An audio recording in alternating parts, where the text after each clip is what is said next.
میرا نام نائلہ ہے. میرا ایک ہی بھائی تھا اور میں سب بہن بھائیوں سے چھوٹی تھی.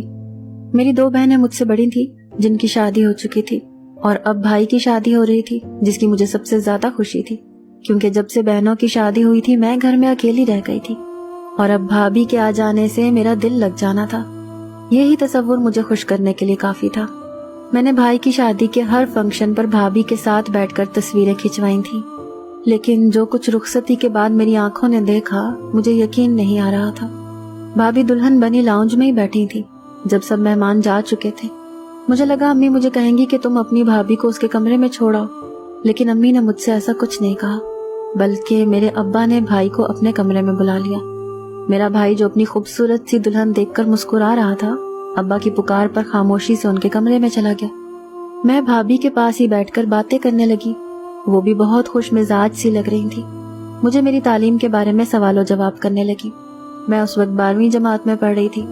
میں بھابھی سے اپنی دوستوں کا ذکر کرنے لگی، ادھر ادھر کی باتیں کرنے لگی، لیکن ان کی نظریں بار بار ابا کے کمرے کے بند دروازے پر جا کر ٹک جاتی. امی بھی اپنے کمرے میں جا کر سو گئی تھی، بس میں ہی بھابھی کے پاس بیٹھی تھی. مجھے یہ بات بھی سمجھ نہیں آئی کہ امی اتنی جلدی کیوں سونے چلی گئی تھی. حالانکہ امی شادی پر بہت خوش تھی، لیکن جب سے رخصتی کروا کر بھابھی کو گھر لائی تھی ان کا موڈ مجھے بہت خراب لگ رہا تھا. اسی لیے آتے ہی منہ پھلائے اپنے کمرے میں چلی گئی. مجھے سمجھ نہیں آ رہا تھا کہ امی کو گھر آتے ہوا کیا ہے. بھابھی بھی کچھ چپ چپ سی تھی.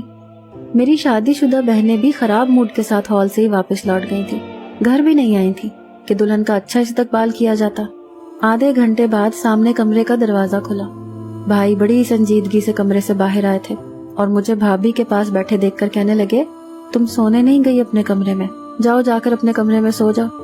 مجھے بھائی کی بات پر بڑی حیرت ہوئی کہ وہ کس روکھے لہجے میں بات کر رہے ہیں، لیکن اس کے بعد جو بات بھائی نے بھابھی سے کہی وہ سن کر مجھے حیرت کا جھٹکا لگا. کہنے لگے، رابعہ تم ابا کے کمرے میں جاؤ، وہ تمہیں بلا رہے ہیں.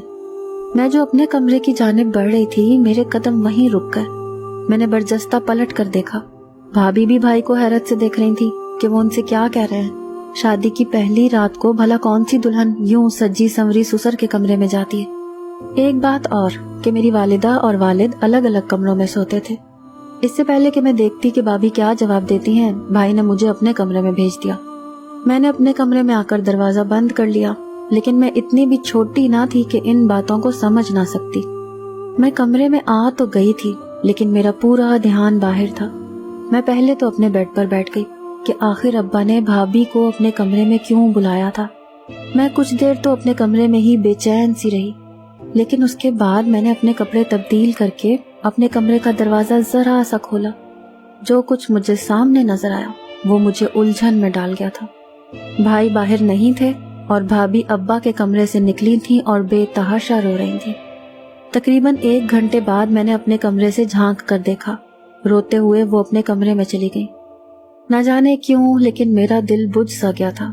میری بھابھی خوبصورت ہونے کے ساتھ ساتھ معصوم سی بھی تھی. پتہ نہیں کیا وجہ تھی، کیوں رو رہی تھی. نہ جانے کیوں لیکن مجھے رات بھر چین سے نیند نہیں آئی.